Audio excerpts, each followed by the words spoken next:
3 그리고 4주의 일진사주 명리학 제642강 시작하겠습니다. 오늘은 양력으로 2020년 8월 9일이고요. 음력으로는 2020년 6월 20일입니다.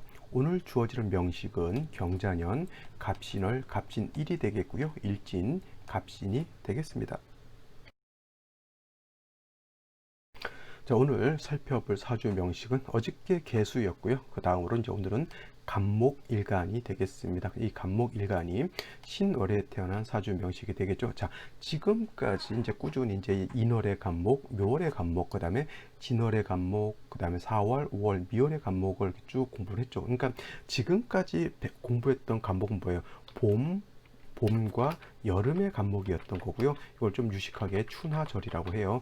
봄, 여름의 나무라고 하는 것은 싹을 틔우고 꽃을 피우고 그 다음에 열매를 맺는 고루한 계절이라고 제가 말씀을 드렸습니다. 그래서 지금까지 꾸준히 제 강의를 들으셨던 분들, 제가 갑목은 뭐라고 했냐면, 갑목이라고 하는 것도 나무이기 때문에 뭐예요? 꽃을 피우는 용도가 없지 않아 있습니다. 어떤 용도? 그거를 갖다가 목화 통명이라고 해요. 목화 통명. 화를 보게 되면 금수가 수하고 화가 적절하게 배합이 돼서 갑목이 정화를 보든 병화를 보게 되면은 꽃을 피우는 형상이기 때문에 매우 아름다운 그러한 목화통명의 사주가 될 수가 있는데, 만약에 이제 이 봄과 여름이 아니라 어떻게 가을과 이제 겨울이 되겠죠. 이제 앞으로 이제 올 계절은 이걸 갖다가 뭐예요? 추동절이라고 하겠죠. 이렇게 되면은 가을과 겨울의 나무는 어떤 특징이 있냐면, 이제 앞으로 가을과 겨울에는 꽃을 피우거나 열매를 맺거나 하는 그런 단계가 아니라, 이전에 인월부터 시작해서 미월까지 꽃을 피우고 열매를 맺어서 수확을 거뒀다라고 하면, 추절부터 동절까지는 어떤 개념이냐면 나무 자체가 좀 휴식기라고 그러죠. 약간 쉬는 그러한 단계에 있는 겁니다. 그래서 봄, 여름의 나무는 계속 살아나는 생목으로 본다라고 하면, 가을과 겨울의 나무는 어떤 나무로 보냐면 성목으로 이렇게 보게 돼요. 다자란 나무로 본다는 얘기죠.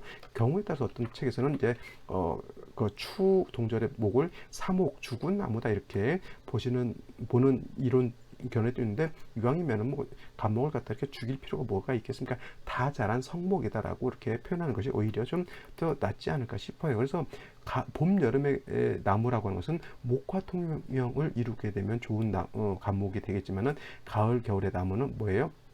다자는 성목이기 때문에 반드시 이때는 목화통명의 용도가 아니라 동량지목의 용도가 있다, 이렇게 보시면 되겠습니다. 그래서 동량지목, 즉 큰 기둥이라든가 대들보를 쓰기 위해서 갑목을 갖다 작벌해서, 작벌이라고 하는 것은 갑목을 베어낸다라고 하는 뜻이죠. 그때 작벌할 때 필요한 것은 뭐냐면 경금이라고 하는 것이 있어서 갑목을 베어내는 것이죠. 경금을 비유를 하자면 뭐 도끼라든가 톱 같은 거, 전기톱 같은 거 이렇게 볼 수가 있겠고, 칼날이 무디게 되면 갑목을 작벌하는 것이 아니라 갑목을 갖다가 으스러뜨리게 되니까 반드시 정화라고 하는 불이 있어서 경금을 갖다가 단련시켜 주는 것이 필요하다라고 볼 수가 있겠습니다. 그래서 춘하절의 경우에는 목화가 어떻게 배합이 잘 되어 있느냐가 좀 관건되었다라고 하면, 신유술 해자축월의 갑목이라고 하는 것은 경금과 정화가 어떻게 배합되어 있느냐, 또 해자축월 넘어가게 되면 경금 정화만 있어서는 안 되고 반드시 뭐가 더 필요하다? 반드시 병화라고 하는 것도 같이 좀 있어주면 좋을 것이다라고 볼 수가 있겠습니다.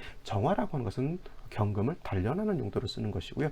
병화라고 하는 것은 추울 때는 따뜻하게 조후하는 용도로 쓰이기 때문에, 같은 화라 하더라도 용도가 정화의 용도하고 병화의 용도가 좀 달리 구분돼서 쓰여진다라고 이렇게 보시면 되는 겁니다. 크게 어려울 것 같지는 않죠. 그래서 오늘 갑목 신월에 태어난 거에 대해서 한번 살펴보도록 하죠. 자, 오늘 일간은 갑목이라고 했으니까 갑목이라고 하는 것에 대해서 특성을 좀 알아야 될 겁니다. 또 어차피 반복 숙달하는 것이죠. 갑목이라고 하는 것은 음양으로 놓고 보게 되면 양에 해당이 되는 나무라고 해서 갑목이라고 표현하는 것이고, 갑목은 을목과 달라서 대림목이라고 해요. 대림목. 지금 제가 이제 가끔이 아니라 날마다 거의 비만 안 오면 저기 산으로 산책을 가게 되면, 산에는 뭐예요? 풀들도 있고 넝쿨 식물인 뭐 칡넝쿨도 있고, 그 다음에 큰 나무도 있어요. 그래서 괜찮은 동네는 저기 시에서 구에서 산책하라고 거기다가 편백나무 같은 거 좀 우량종의 나무를 좀 많이 심어 놓은 곳도 많이 있습니다. 그래서 그런 데서 이제 나오는 피톤치드라고 하는 것은 이제 사람이 맞게 되면은 이제 건강해지고 정신도 맑아진다라고 하죠. 그래서 산에 가게 되면 여러 가지 풀들도 있고 나무도 있죠. 풀이라고 하는 것은 그거는 뭐예요? 을목이죠, 을목. 그래서 을목 같은 경우에도 괜찮은 을목은 뭐예요? 음목이 되겠고요. 회목이라고 하죠. 회목. 회목이라든가 회초라고도 이렇게 표현합니다. 그래서 을목 같은 경우에도 좀 우량 종자인 난초라든가 아니면 뭐 국화라든가 이렇게 좋은 꽃을 피우는 을목이 있는가 하면 그렇지 않고 잡풀 같은 거 있죠. 잡초라고 해요. 잡초도 어차피 뭐예요? 을목일 수밖에 없죠. 그래서 을목이 잡초냐 아니면 좋은 우량종의 난초류냐 아니면 이렇게 구분해 볼 수가 있는데 그건 뭐예요? 일간 을목이 어느 환경에서 태어났느냐, 사주가 중화가 잘 이루어졌느냐, 잘 이루어지지 않았느냐에 따라서 경우에 따라서는 난초도 될 수가 있겠고 경우에 따라서는 잡초도 될 수가 있겠죠. 자, 그래서 산에 가게 되면 여러 가지 괜찮은 우리 이름 모를 들꽃 같은 것도 있잖아요. 그런 것도 을목, 그 다음에 잡초도 을목에 해당이 되죠. 비 한 번 오고 나면 잡초들 엄청나게 쑥쑥쑥쑥 크는 게 보입니다. 저도 어렸을 때 좀 그처럼 키가 좀 컸으면 얼마나 좋았을까 싶은데 저는 잡초가 아니어서 키가 안 컸나 봅니다만 하여튼 나무가 이게 크는 것이 보이죠. 그 다음에 이런 을목도 있는 것 있기도 하지만 또 큰 나무 같은 것도 있어요. 그래서 쓰임이 다르죠. 을목 같은 경우는 이쁜 꽃을 피우는 것에 용도가 있다라고 하면 간목은 뭐 편백나무라든 오동나무라든 처음에는 이제좀 나무가 성목이 될 때까지 좀 키우다가 어느 정도 나무가 다 자랐다 싶으면 베어서 궁궐도 짓고 집도 짓고 여러 가지 뭐예요? 가구, 탁자 같은 것도 만들 수가 있겠죠. 그래서 나무가 좀 크면 대들보로 쓰는 것이고요. 나무가 좀 작으면 어떻다? 그냥 뭐 가구 만드는 데 쓰거나 더 작으면 화목으로 쓰죠. 화목이라고 하는 건 뭐예요? 땔감이에요. 땔감. 그래서 화목으로의 용도밖에 없겠죠. 그래서 신유술 해자축월의 간목이라고 하는 것은 일단 일간 자체가 신왕한 것이 좋아요. 왜냐하면 나무라고 하는 것을 다 자란 성목을 갖다가 베어서 뭘 한다고 했습니까? 동량지목으로 쓴다고 했잖아요. 동량지목으로 쓰는데 나무가 작아요. 아니면 나무가 연약해. 그러면 그 나무를 베어다가 동량지목으로 쓸 수 있겠어요? 없겠어요? 없다라고 하는 겁니다. 그래서 신유술월의 나무, 그 다음에 해자축월의 나무, 특히 간목은 일간이 왕한 것이 좋다라고 볼 수가 있겠고 왕한 나무를 베어야지만 동량지목으로 쓸 수가 있다. 근데 오늘 같은 경우 간목이 왕하지 않은 그러한 국세인데 그건 조금 더 살펴보도록 하고요. 자, 이러한 간목이 태어난 월령 신월이라고 합니다. 신월은 입추가 되면서 신월로 접어들게 되는 거고요. 신유술 서방에 해당이 돼요. 그래서 신유술 서방 계절로는 가을에 해당이 되고 신월은 초가을이라고 해서 초추라고도 하고 맹추라고도 합니다. 우리 사람 놀릴 때 맹추 이렇게 하는 것이 아니라 이 맹자가 맹자를 써서 초가을이라고 하는 뜻에 해당이 되어 서 이런 가을은 금왕절이라고 말씀드렸죠. 자, 금이 왕하면 왕할수록 뭐가 약하다? 금은 극합니다. 뭘 극하죠? 목을 극하기 때문에 금을 왕하면 왕할수록 목은 어떻게 돼요? 목은 약해진다라고 봅니다. 그래서 간목이 됐든 을목이 됐든 신월에 태어나게 되면 포태법으로 어디에 태어났다? 절지에 태어난 거예요. 절지. 가장 약할 때에 태어난 거죠.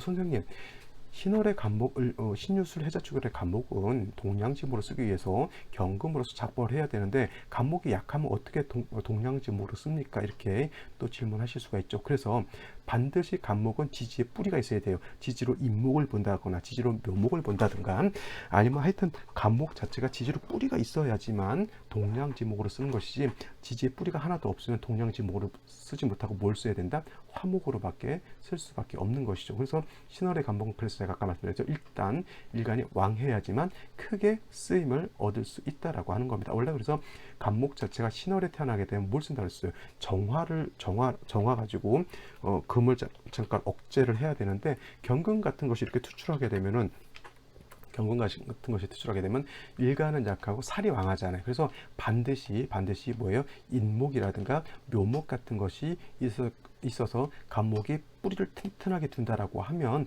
정화로서 이 경금을 갖다가 단련하게 되면 큰 나무를 경금으로서 배워서 동량지목으로 쓸 수 있다라고 하는 겁니다. 기본 틀은 정화를 쓰고요. 경금으로서 작벌하는 용도인데 간목 자체가 왕하냐 약하냐가 가장 큰 핵심이 된다라고 이렇게 살펴보시면 될 것 같아요. 근데 예를 들어서 뭐 화가 없다라고 화가 없고 금만 있다라고 하면 부득이 어떻게 돼요? 그런 경우에는 개수라든가 임수를 쓸 수밖에 없겠죠. 이런 경우에는 뭐냐면 가을에 나무가 필요 없는 가을의 나무는 더 이상 성장을 하지 않습니다. 그죠? 금이 왕한 계절이기 때문에.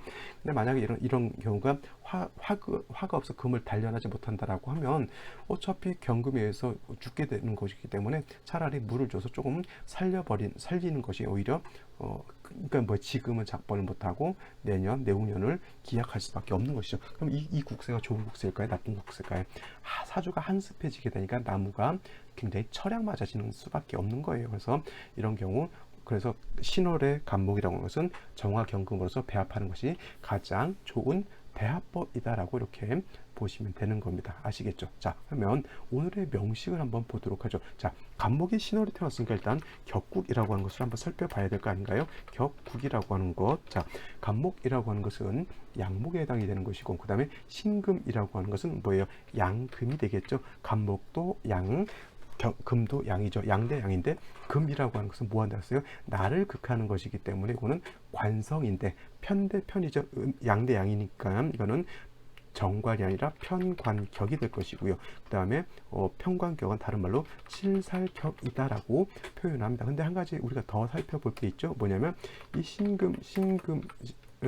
신금 안에는 무토, 임수, 그 다음에 경금이라고 하는 것이 있습니다. 그래서 무토라고 하는 것은 별로 신경 쓰지 않아도 된다라고 말씀드렸고, 만약에 신월인데 임수가 이렇게 투출되어 있다라고 하면 요 임수, 이 신중에 있는 임수가 투출한 요거 가지고 격을 잡으면은 편관칠살격이라기보다는 이거는 뭐야 편인격으로 놓고 볼 수가 있겠고, 만약에 경금이 투출했다라고 하면 당연히 칠살편관격으로 놓고 보시면 됩니다. 그죠? 이렇게 되면은 뭐 살인상생이라고 하는 그런 국세가 될 수도 있는데 신월의 간목은 화로서 경금을 단련하고 간목을 작벌하는 데 용도가 있기 때문에 수가 있어서 간목을 다시 생조해 주는 것은 국세로 놓고 보면은 경금 정화를 쓴 거에 비하면 국세는 좀 많이 떨어진다라고 이렇게 볼 수가 있겠습니다. 그래서 중요한 거 신월의 간목은 뭐예요? 반드시 일간이 인복, 묘목이라든가 하다못해 미토, 진토, 해수도 수기 때문에 별로 안 좋죠. 하여튼 그렇게 뿌리가 있어야지만 간목의 용도가 크게 나타나는데 뿌리가 없으면 뭐예요? 화목밖에 되지 않는다 그랬죠. 자, 일지를 보게 되면 다시 신금이라고 하는 것이 있어요. 이렇게 되면은 이 신금이 아니고 요 신금입니다. 자, 요 신금이죠. 이렇게 태어나게 되면은 편관견 칠살격이죠. 일간목은 신월에 약하고 금이 왕하기 때문에 이건 뭐예요? 살중신경이 될 수밖에 없겠고요. 살중신경하다라고 하는 것은 신약 살왕한 그런 국세입니다. 그래서 일간이 왕해져야 돼요. 근데 다시 일지에서 신금을 받기 때문에 이거는 더더군다나 일간 더 약해지고 뭐예요? 다시 관세만 더 왕해져 있습니다. 이런 경우 자칫 화를 보게 되면 극설교집이 될 수 있어요. 극설교집. 제가 계속 신월의 간목을 왕해야 된다라고 하는 것이 뭐냐면 일간이 약한 경우에 화를 보게 되면 약한 일간을 갖다가 금은 극하려고 하고요. 화는 목의 기운을 설계하려고 그러죠. 일간이 왕해야지만 정화를 쓸 수가 있는 것인데 일간이 약하면 식상을 쓸 수가 없죠. 왜냐하면 식상이라고 하는 것은 여러분들 남자분들은 군대 갔다 왔을 거예요. 그죠? 이 식상이라고 하는 것은 내 부하하고 같아요. 직장 생활에 할 때도 부하 직원이라고 하는 사람들이 있잖아요. 이 부하 직원들은 뭐냐면 내가 통솔하고 내가 부리는 사람들이잖아요. 종업원 같은 경우. 근데 직장 상사라든가 군대 고참이라고 하는 것들이 뭐예요? 머리도 나쁘고 자기 욕심만 챙기는 그러한 사람이라고 하면 따구들이 밑에 있는 부하 직원들이 되게 무시합니다. 물론 이제 명령이니까 좀 따르려고는 하겠지만 어느 정도 만만하다 싶으면 이제 쌩까죠. 그죠? 바로 그런 거예요. 일간이 왕해야지만 식상을 같이 쓸 수가 있는 거고 그래야지만 정화로서 금을 단련할 수가 있는 것인데 이러한 상태에서는 화를 자칫 쓰기가 좀 매우 어렵다라고 볼 수가 있죠. 자, 연주를 보게 되면 경자년에 해당이 되죠. 경금은 투출되어 있기 때문에 원한적인 칠살편관격이 되는데 살중신경 신약사랑한 사주일 수밖에 없죠. 화는 어느 군데도 찾아볼 수가 없겠고 간목의 뿌리도 어느 군데도 찾아볼 수가 없습니다. 자, 뭐 다행인지 불행인지 뭐 간목이 하나 있긴 하더라도 이 간목이나 이 간목이나 똑같죠. 금, 이 서슬바른 경금 앞에서 뭐예요? 추풍낙엽처럼 떨어질 간목들인데 간목 자체가 약하기 때문에 뭐예요? 쓸모없는 나무밖에 되지 않아요. 그러면 이런 경우에는 경금으로서 단련하기보다는 오히려 수가 있다라고 하면 그냥 수로서 살인상생이라고 그래요. 상생해서 아직은 나무를 키워주는 것이 필요하다라고 볼 수가 있겠는데, 이것도 어떻게 되냐면 생시에 따라서 또 달라질 수가 있겠죠. 생시에서 또 목화가 올 수가 있으니까 이제 생시에 따라서 다시 한번 살펴보도록 하겠습니다. 생시 알아보도록 하죠. 제일 먼저 갑자시를 한번 보도록 할게요. 갑자시가 되겠죠. 이렇게 된다라고 하면, 자, 이렇게 신자수국하죠. 이렇게 신자수국하죠. 간목이 3개 있다고 해서 이거 일간이 왕하다라고 보면 굉장한 오류를 범하는 거. 이거 굉장히 일간 약합니다. 이 간목과 이 간목이 나를 도와줄 것 같은데 다 뭐예요? 다 지지로 뿌리가 하나도 없습니다. 그죠? 그러다 보니까 금으로서 이 간목들 댕공 잘라봤자 뭐예요? 다 쓸모없는 나무밖에 없겠죠. 그러면 이런 경우에는 그냥 수로서 간목을 생조해주는 용도로밖에 쓸 수 없는 것이고요. 이 사주가 다시 금수운으로 가는 것보다는 오히려 목화운으로 가서, 또 이렇게 되면 사주가 매우 한습하잖아요. 그래서 목화운으로 가서 일단 조우도 해야 되겠고요. 또 목운을 만나야지만 간목에 또 세력을 좀 얻게 되겠죠. 이 사주는 사주에 뭐가 없으니까 화가 하나도 없기 때문에 매우 한습합니다. 사주가 이렇게 좀 한습한 사람들이 되게 좀 우울증 같은 거 잘 걸릴 수 있으니까 대단히 조심하셔야 될 것 같고요. 을해일주도 아까 갑자일주하고 똑같습니다. 물론 이제 간목이 같은 수라 하더라도 해수는 간목이 뿌리를 둘 수가 있어요. 그렇다 하더라도 이것도 마찬가지로 화기가 전혀 없는 상태에서 금이 목을 극하려고 할 때 그냥 단순히 수로서 그냥 살인상생해주는 그런 것밖에 없죠. 물론 살인상생이라고 하는 국세 자체가 나쁜 국세는 아니다 하더라도 사주가 한습하게 되면 사람이 뭐에 음침하고 약간 좀 안 좋겠죠. 자, 그 다음에 또 안 좋은 생시가 뭐냐면 임신기후시도 좋지 않아요. 그죠? 이것도 마찬가지로 화기가 하나도 없는 상태에서 금수만 많아지기 때문에 이것도 사람이 좀 음침하고 신약하죠. 매우 신약하죠. 그러면 진취적인 어떤 기질이라든가 그런 거 없고 그냥 좀 세상에 대한 어떤 염세주의라든가 아니 이런 것들이 좀 많이 있을 수가 있겠죠. 물론 이제 인성이 있으니까 부모님이 좀 애지중지 키우려고도 하겠고, 이런 사람들이 대체적으로 의타심 같은 거 있죠. 남한테 자꾸 의지하려고 하는 그런 성향들이 매우 좀 강하다라고 볼 수가 있겠습니다. 제가 좀 좋게 볼 수 있는 생시가 한두 가지가 있었는데, 이 병인시 같으면은 그나마 어떻게 됐죠? 간목이 인의 뿌리를 얻고 병화를 얻으니까 좋을 것 같은데, 문제가 뭐냐면 인신상충 때문에 이 병인시를 못 쓰는 거예요. 이게 인신상충이 아니라 예를 들면 여기가 뭐 진토라든가 갑진 이렇게만 됐다 하더라도, 물론 신자진 수국이 되긴 하더라도 그래도 이 인목을 내가 뿌리로 쓸 수가 있겠지만은, 이것이 진토가 아니고 신금이기 때문에 인신상충하게 되면 간목의 뿌리도 깨지게 되겠고 병화의 뿌리도 깨지게 되기 때문에 결코 좋지 않죠. 그러면 뭐 한 가지 더 쓸 수 있는 거 뭐가 있어요? 정묘시는 쓸 수가 있겠죠. 정묘시 같은 경우에는 뭐 묘신이 암합한다라고도 이렇게 보실 수 있겠지만, 간목이 그래도 묘의 뿌리를 둘 수가 있겠고 정화로서 경금을 갖다가 단련할 수도 있습니다. 단 아직은 금이 너무 왕하고 목이 좀 더 약한 거예요. 이것도 숫자세 가지고 금이 3개, 목이 3개니까 비등비등하다 이렇게 놓고 보시면 안 되고요. 당연히 이건 월등하게 금이 더 왕한 거기 때문에 이거는 뭐예요? 목화운으로 가서 목화 세력을 얻어야지만 좋은 사주국세가 될 수 있다라고 보실 수가 있는 겁니다. 기사시 같은 경우, 경호시, 신미시 같은 경우에도 다 뿌리가 없죠. 특히 경호시 같은 경우 이거는 극설계집이 될 수밖에 없겠죠. 그죠? 오화로서 금을 단련한다 하더라도 일간 간목이 뿌리가 없기 때문에 이 정화로서 경금을 단련할 수 없겠죠. 물론 오화가 조후 따뜻하게 해주는 불씨의 역할을 할 수 있다 하더라도 경금이 이렇게 투출되어 있으면 살중신경하죠. 사람이 대체적으로 이렇게 되면은 매우 신약하죠. 그래서 원래 살중신경이 된다라고 하면 명리서에 뭐라고 했냐면 포병객이 된다 내지는 잔질지인이 된다라고 이렇게 말씀했어요. 원래 칠살이라고 하는 것이 그런 거예요. 좀 질병이라든가 이런 것이기 때문에 좀 어렸을 때 좀 많이 건강이 안 좋아질 수도 있다라고 볼 수가 있는 것이죠. 더군다나 초년에 갑신 을료대원 이렇게 만나게 되면 진짜 건강이 많이 안 좋아질 수 있습니다. 그죠? 이런 것 좀 생각해 보시고, 지금 이 사주는 말이죠. 경자, 갑신 매우 편고되어 있기 때문에 생시를 가지고 중화하기가 매우 어렵고요. 또 대운으로 놓고 보더라도 마땅한 대운이 사주 원국에서 어느 정도는 좀 받쳐줘야 되는데 이게 안 되기 때문에 울로 자체가 목화운으로 가든 금수운으로 가든 배합 자체가 이렇게 썩 좋지는 못하다라고 보실 수가 있겠네요. 자, 오늘은 여기까지 설명드리도록 하고요. 저는 내일 또 찾아뵙도록 하겠습니다. 감사합니다.